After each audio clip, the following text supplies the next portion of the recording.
Sir ఇందులో నాజర్ గారి క్యారెక్టర్కి శోభన్ బాబు గారిని అడిగారు, బ్లాంక్ చెక్ కూడా ఇస్తానంటే కూడా ఒప్పుకోలేదన్నారు. అది ఎలా సార్ అది? అది శోభన్ బాబు గారు అంతకుముందు మాతో ముగ్గురు మిత్రులు సినిమాలు తీశారు, అది కూడా చాలా పెద్ద హిట్ అయింది. ఇది తర్వాత ఇంకా కొన్ని రోజులు అయిన తర్వాత ఆయన సినిమాలు యాక్ట్ చేయడం మానేశారు. ఇక చాలు, నాకు వేసిన రోజులు హీరోలే వేస్తాను తప్ప ఇంకోటి వేయను అన్నట్టుగా ఆయన మానేశారు. ఈ సబ్జెక్టు కథ చెప్పిన తర్వాత నాజర్ గారు వేసిన క్యారెక్టరు శోభన్ బాబు గారు అయితే బాగుంటుంది అని చెప్పి మాకు ఆలోచన వచ్చింది. డైరెక్టర్ గారిని కూడా అడిగితే ఇంకేముండే, ఆయన వేస్తే ఇంకా అంతకంటే కావాల్సిందేంటి అన్నారు. సరే, నేను డైరెక్ట్గా అడగటానికి మొహమాటపడి మా మేకప్ మ్యాన్ రాముని పిలిచి, రాముని వెళ్ళి అడుగు, అప్పటికి మేము మెడ్రాస్ వచ్చి హైదరాబాద్ వచ్చేసాం, ఆయన ఇంకా అక్కడ మెడ్రాస్లోనే ఉన్నారు. ఓ బ్లాంక్ చెక్ ఇచ్చి పంపించాను. రెమ్యూనరేషన్ ఆయన ఎంత అనుకుంటే అంత రాసుకోమనండి. రెమ్యూనరేషన్ ఎంత అని అడగట్లేదు, దాని గురించి పేరవట్లేదు.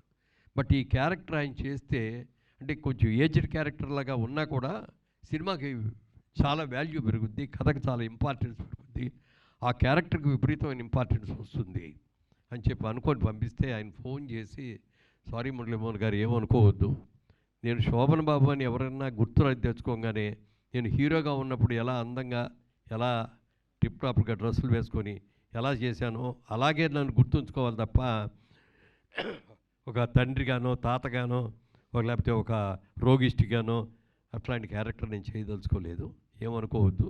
ఇది క్యారెక్టర్ మంచి సినిమా అయ్యి ఉంటుంది, మంచి లేకపోతే మీరు తీరు డెఫినెట్గా మంచి క్యారెక్టర్ కూడా అయ్యి ఉంటుంది, లేకపోతే నన్ను అడగరు, కానీ ఏమనుకోవద్దు, నేను చేయలేను అని చెప్పి అన్నారు ఆయన. మురళీమోహన్ గారు, సార్ అతడు తెలుగు సినిమాకి ఒక కొత్త మార్కెట్ని, ఓవర్సీస్ మార్కెట్ని ఓపెన్ చేసింది. అంతకుముందు వరకు ఆ మార్కెట్ పెద్దగా లేదు, ఉందో లేదో కూడా తెలియదు మాకైతే. కానీ అతడి తర్వాత ఓవర్సీస్ మార్కెట్ అనేది ఒకటి ఓపెన్ అయింది. అంటే తెలుగులో మిక్స్డ్ రిపోర్ట్ ఉన్న ఓవర్సీస్లో బిగ్గెస్ట్ బ్లాక్ బస్టర్ అతడు. దాంతోపాటు అతడు మీకు మా టీవీలో అంటే ఎక్కువ సార్లు ప్లే అయిన ఒక సినిమాగా కూడా ఒక రికార్డ్ని క్రియేట్ చేసింది. అంటే ఆ టైంలో ఈ సినిమా యొక్క క్యాలిబర్ని కరెక్ట్గా గేజ్ చేయలేకపోయాము అనేది ఏమైనా ఉందా, ప్రమోషన్స్ విషయంలో కానీ ఏమైనా? ప్రమోషన్ విషయంలో అట్లాంటిది ఏమీ లేదు కానండి, ప్రజల్లో ఆ ఎక్స్పెక్టేషన్ లేదు ఈ సినిమా టెక్నికల్గా ఇంత బాగుంటుంది అనేది. ఇది మామూలుగా రెగ్యులర్ సినిమాల్లో ఒక సినిమాలాగా చూశారు.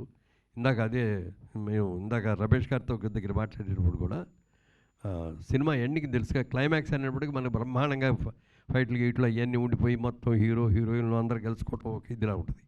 ఈ సినిమా క్లైమాక్స్ చూస్తే మీకే ఆశ్చర్యం వేస్తే, మాకు కూడా ఆశ్చర్యం వేసింది.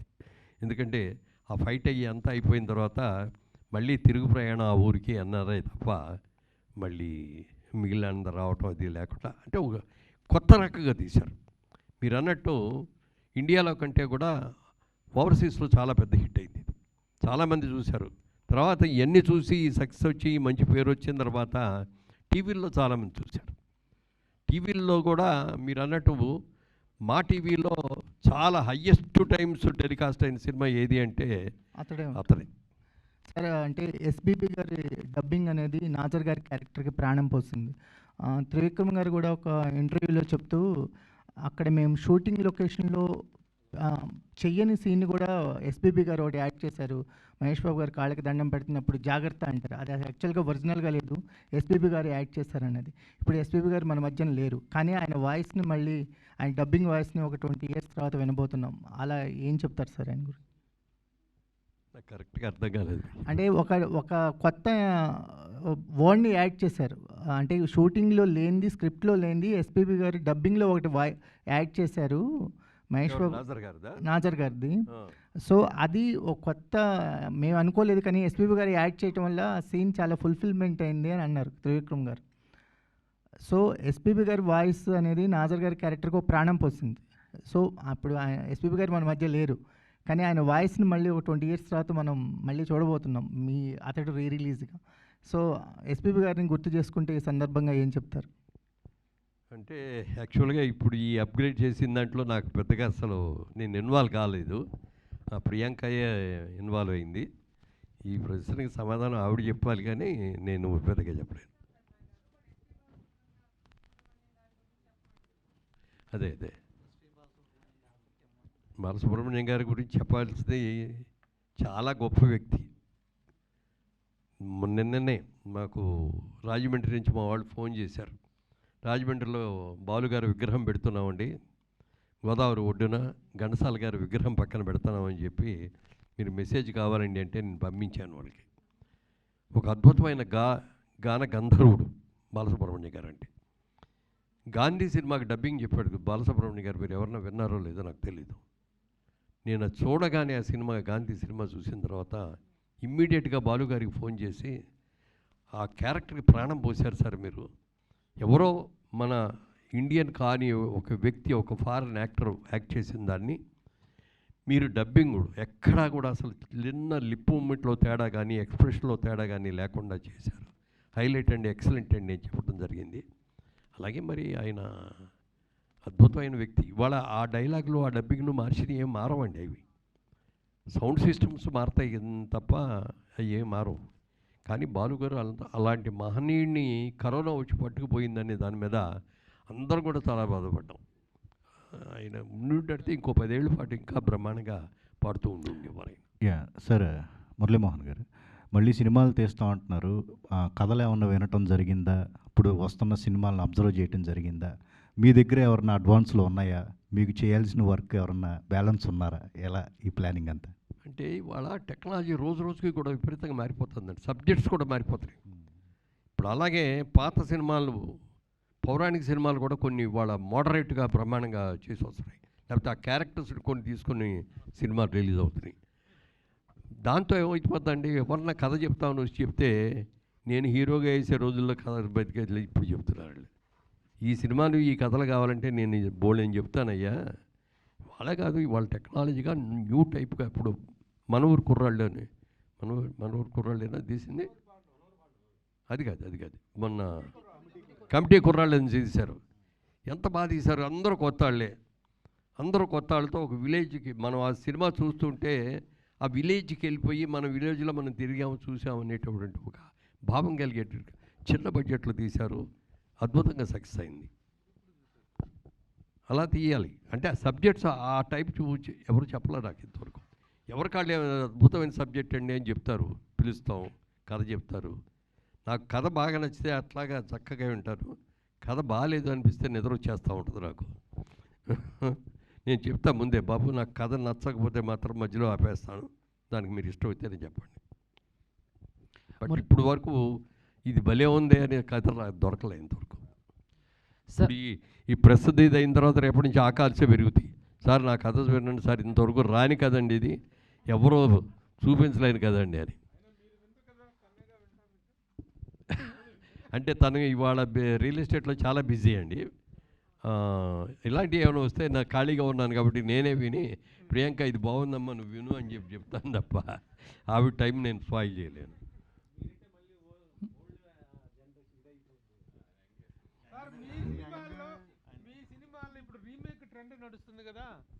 రీమేక్ ట్రెండ్ నడుస్తుంది కదా, మీ సినిమాల్లో రీమేక్ చేసి ఇట్లా రిలీజ్ చేయాలంటే ఏ సినిమాని ప్రిఫర్ చేస్తారు? ఓతండి తీర్పు చేస్తానండి. ఇవాళకి కూడా అది సబ్జెక్టు, ఇవాళ ప్రతి ఇంట్లో కూడా ఉన్న సబ్జెక్ట్ అది సమస్య. Excellent screen play, excellent subject, చాలా పెద్ద హిట్ అయింది.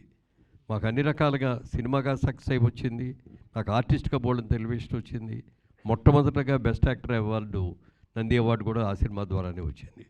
ఆ సినిమా డెఫినెట్గా తీయాలని తీయొచ్చు. అలాగే చాలామంది వారాల అబ్బాయి గురించి అడిగారు.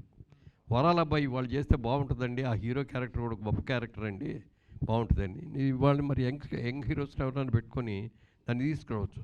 అంటే ఇవన్నీ కూడా ఫ్యామిలీ ఓరియంటెడ్ సినిమాలు మేము తీసినవి ఎక్కువ. ఇవాళ ఫ్యామిలీ ఓరియంటెడ్ కంటే కొత్త టెక్నాలజీతో కొత్త సబ్జెక్ట్స్ తోటే చేయాలి అనేది ఎక్కువ ఆలోచన. ఇప్పుడు రామదండ అది ఎప్పుడు ఎన్నిసార్లు తీసినా అది అవుద్ది. మనకి తెలుగులో ఒక చిన్న సామెత ఉండేది, ఆ సామెతగా saying, your children and my children are fighting with our children అని. అదే బేసు దానికి ఆ సినిమాకి. అది సినిమా తమిళ్లో రిలీజ్ అయింది. మొట్టమొదటి బాలచంద్ర గారి బ్యానర్ నుంచి తీశారు, హీరోయిన్ లక్ష్మి గారు డైరెక్ట్ చేశారు. అది సినిమా చూశాను, ఫస్ట్ డే వెళ్ళి చూశాను. నేను చూసి నాకు బాగా నచ్చేసింది. ఆ బ్రదర్ని పిలిచి కిషోర్ గారిని ఈ సినిమా చూడు ఒకసారి అంటే తను కూడా చూసి బాగుంది అన్నయ్య అన్నాడు. సరే అప్పుడు ఏం చేయాలని బాలచంద్ర గారి దగ్గరికి వెళ్ళాం. ఈ సినిమా రైట్స్ కావాలి సార్, తెలుగులో తీయాలి అంటే అని లక్ష్మి గారి డైరెక్షన్ కావాలండి అన్న. లక్ష్మి గారు చేయరు, నా మాట కాదనలేక ఈ సినిమా చేసింది. అప్పుడే చెప్పింది మళ్ళీ మీరు కూడా అడగొద్దని ఇంకో సినిమా చేయమను అని. నేను హీరోయిన్గానే ఉండదలుచుకున్నాను అని చెప్పి ఆడ అన్నారు. తర్వాత మేము అడిగినా కూడా అదే అన్నారు, సార్ నా హీరోయిన్ కెరియర్ని పాడు చేసుకొని నేను డైరెక్షన్ అని చెప్పి. డైరెక్షన్ అంటే చాలా కాల్ షీట్లు కావాలి. సినిమా సబ్జెక్ట్ మొదలుపెట్టిన కాడి నుంచి రిలీజ్ వరకు ఎవ్రీ మినిట్ ఎవ్రీ క్షణం కూడా దాని మీద కాన్సన్ట్రేట్ చేయగలగాలి. అందుకని అది అలాంటి ఎన్నిసార్లు తీసినా బాగానే ఉంటుంది. రామద ఎందుకు లేరు, బోల్డ్ ముందు ఉన్నారు. సాయి కుమార్ తమ్ముడు అన్నాడు కదా. మురళీమోహన్ గారు సార్, నమస్తే సార్. సార్, ప్రొడ్యూసర్గా చేస్తూనే 94లో ఒక తమిళ సినిమాని మీరు డిస్ట్రిబ్యూట్ చేశారు, సో ఆడవాళ్ళకు మాత్రమే అని.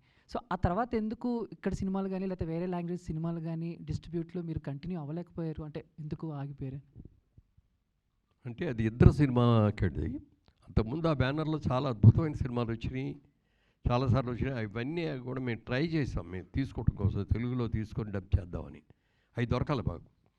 తర్వాత రాజసారి వెళ్ళి అడిగితే ఏమండి ఇన్నిసార్లు అడిగినా ఇవ్వలేదు ఏంటంటే, నెక్స్ట్ పిక్చర్ మీకు ముందు ఇవాళే నేను కమిట్ అవుతున్నానండి, మీకే ఇస్తానండి అని చెప్పి. సబ్జెక్ట్ ఏంటో మాకు తెలియదు, సినిమా మేమేం చూడలేదు, ఆల్బమ్ కూడా చూడలేదు.